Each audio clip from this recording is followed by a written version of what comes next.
Order! Order! You are an incorrigible delinquent at times. Behave yourself, man!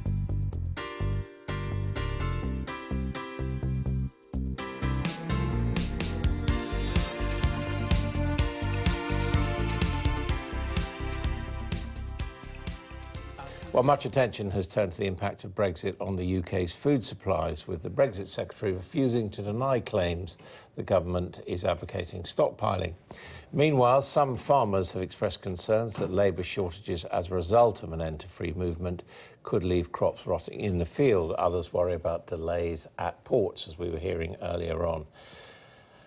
So, how bad is it really? Joining us are Ian Wright, Chief Executive of the Food and Drink Federation, the retail analyst Teresa Wickham, and in Shropshire, the farmer Bruce Udell, who runs nearly 3,000 acres at Ayton Park Farm near Telford, growing cereals, potatoes and oilseed rape. Now, we're not refighting whether Brexit's a good idea, we're just trying to discuss where we are and what's going to happen next.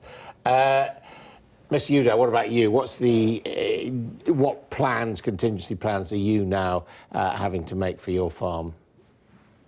We're not actually making any contingency plans because I don't think the situation is going to be anywhere near as dramatic as people say. Commercial pressures force food to move about the world, and all the problems at the moment are down to politicians. And I think if it was left to us business people, we'd soon sort these problems. If there are delays, there may be various shortages of various varieties of food. For instance, if French cheese doesn't come in, we might have a shortage of French cheese, but so what? There's plenty of English cheese. And we don't export as much as we import, so there could be shortages, but I don't think it would last very long. What about what you grow? Do you export any stuff that you grow? No, not directly, no. I mean, I suppose some of our cereals may get exported down to Spain and places like that occasionally, but we're more or less self-sufficient in grain. We import a fair amount of milling wheat from America and Canada when our harvests are not so good. Potatoes we're fairly self-sufficient in. Vegetables, an awful lot of vegetables come in from the continent, particularly from Spain. So, you know, you might not have lettuce leaves at Christmas, but, you know, so what? I think there's a lot of scaremongering going on about this. Right, but you accept there might be shortages of things like are grown in Spain. Avocados is another thing that's been mentioned, tomatoes. Well, there could be a shortage of those for a short time, but the Spanish farmers and the French farmers will soon start jumping up and down if they're not able to export their produce.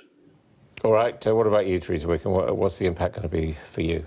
Well, if we're looking at the supermarket end, we're looking at the fact that we have more food and more variety and choice that we've had before. So there may certainly be some products that we won't be able to get into. The big worry is fresh produce, which comes in via the port of Dover. But we've already seen and suffered with that. When there's any strike over in France, there's a stack up. Retailers themselves will be looking at this, but now we operate a system that's just in time. They don't have huge storage behind the stores, they don't have huge storage in their depots, but we have such a broad variety of things. So, for example, if you can't get potatoes, you'll probably have rice or pasta. There are alternatives now, whereas there weren't before. And what about the labour on farms? Because there has the labour on farms is really important and really serious, because the government has refused to take on board what we called SAWs, seasonal agricultural workers, which were agricultural workers that came in specifically to pick either the apple crop or the soft fruit crop. They're not coming in so much now, and so strawberries are having to be picked and they might not be ripe. But couldn't people already here do that job? They could do that job, but they don't seem very willing to. 20 years ago, we had young mothers who came out during the summer with their children and picked.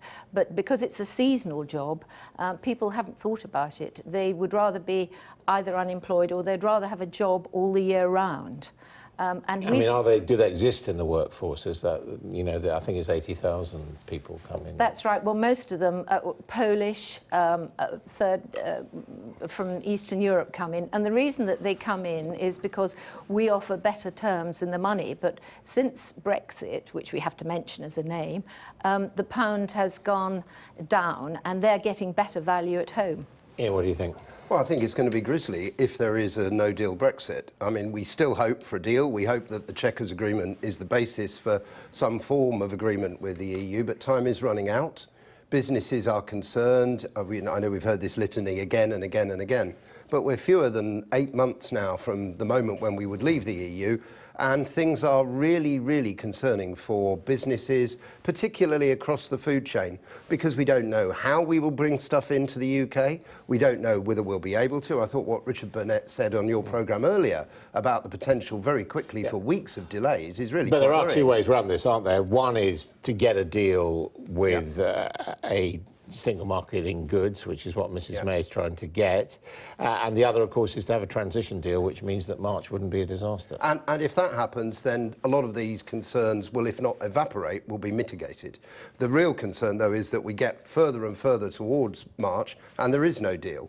Businesses then will have to start planning, and that's where you get this discussion, rather strange discussion about stockpiling, because businesses will have to bring product in before the end of March in order to get it over the border so they have it here ready to avoid delays. I mean, Mr Udall, I mean, you presumably think it is important that there is a deal of some kind, or would you be prepared to go all the way and say, well, we can't agree, no deal then?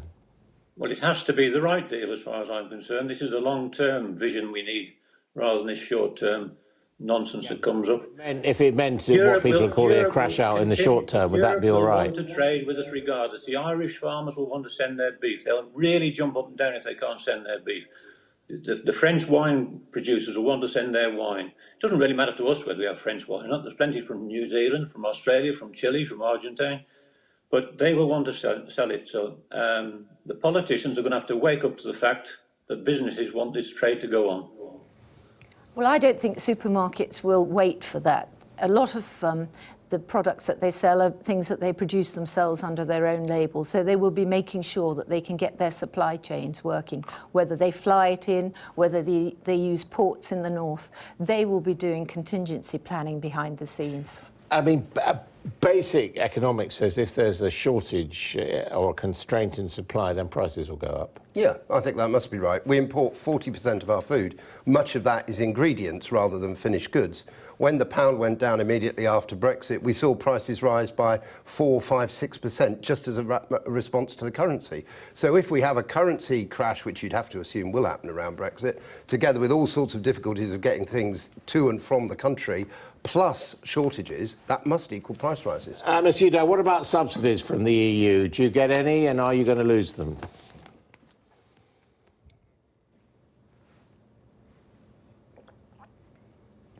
Mr Udall, can you hear me? Yes. Yeah, I was just saying subsidies from the European Union. Do you receive any, and are you going to lose them? I've been advocating getting rid of subsidies for farmers for 35 years now.